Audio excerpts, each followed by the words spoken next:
this and were brave enough to come up here and do this for y'all. So again, I said I was introducing her. So Carrie Zimmerman, come out for me.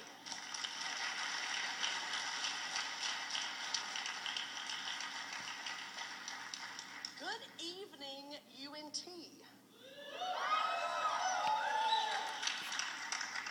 As Mercedes said, I was at Texas State yesterday, and let me tell you the first thing I've noticed, the difference between Texas State and you guys. You're way better looking than they are.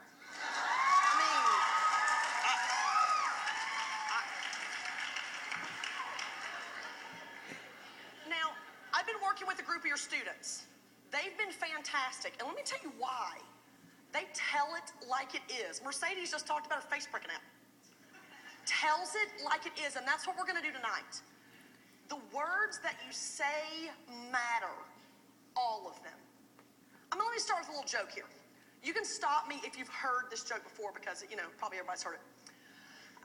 So a lesbian Mormon midget walks into a bar. Okay, you've heard that one. No? Okay. So a blind, homeschooled Eskimo walks into a bar. Okay, nobody's heard that one. But you have heard those words, and you've heard the things that people say and the words that they're called. When I was a kid, I was taught, the little saying, sticks and stones may break my bones, but words will never hurt me. Okay, that's a pile of horse crap. And everybody knows it. You can probably think back upon middle school. That's the most awkward age that anybody ever had. You're all arms and legs and smelling and hair's growing and you don't know what's going on with your body. And everybody gets made fun of. It doesn't matter.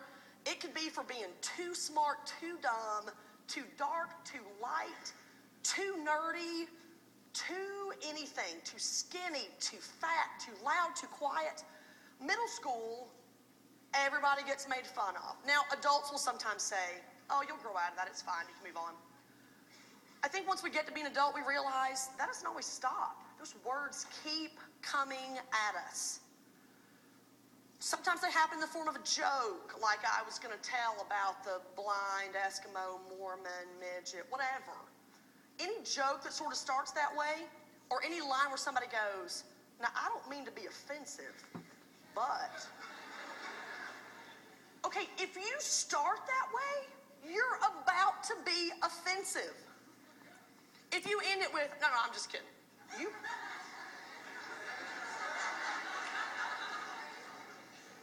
You probably weren't.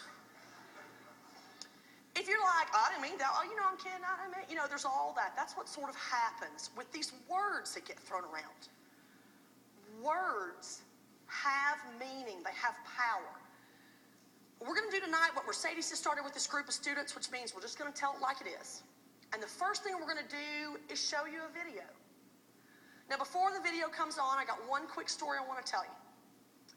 I told you about some of the words that you probably hear tossed around. You've probably heard somebody say, come out of a class, God, that project we have to do is retarded.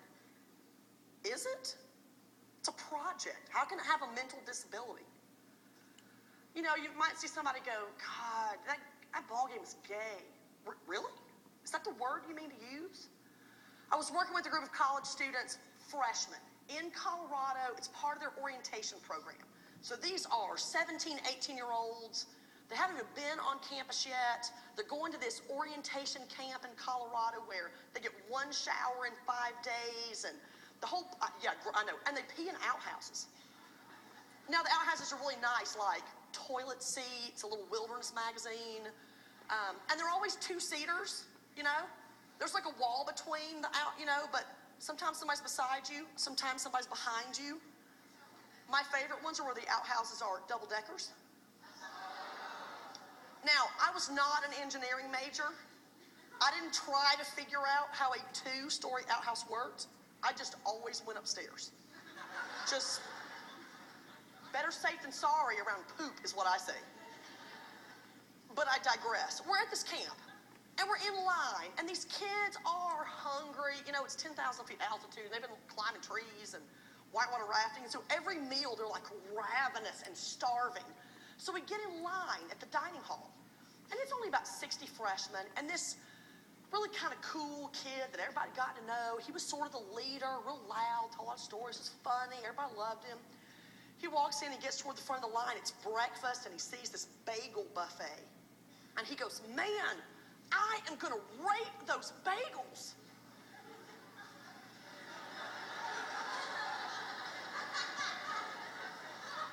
I was like, can I go in front of you if that's what's...